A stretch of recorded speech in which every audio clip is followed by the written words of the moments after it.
Hi friends, welcome to Josh kitchen. இன்றைக்கி ஈஸியாகவும் டேஸ்டியாகவும் ஒரு சட்னி வச்சிடலாம். கடாயில் நல்லெண்ணெய் சேர்த்துக்கலாம். நல்லெண்ணெய் கொஞ்சம் அதிகமாக சேர்த்துக்கணும். இது கூடவே 10 சின்ன வெங்காயம், 5 பல் பூண்டு சேர்த்துக்கலாம்.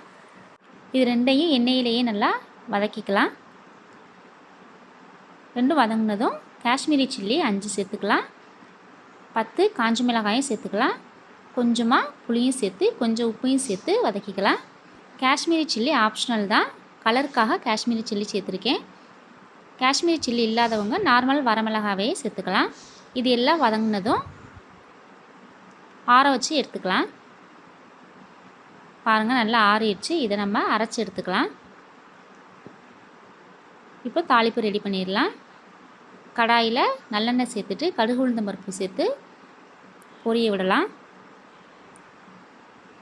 ஸ்டவ்வை ஆஃப் பண்ணிவிட்டு அதை அப்படியே சட்னிக்கு மாற்றிடலாம்.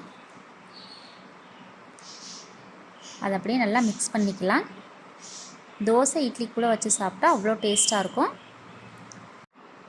டேஸ்டியான மிளகாய் சட்னி ரெடி.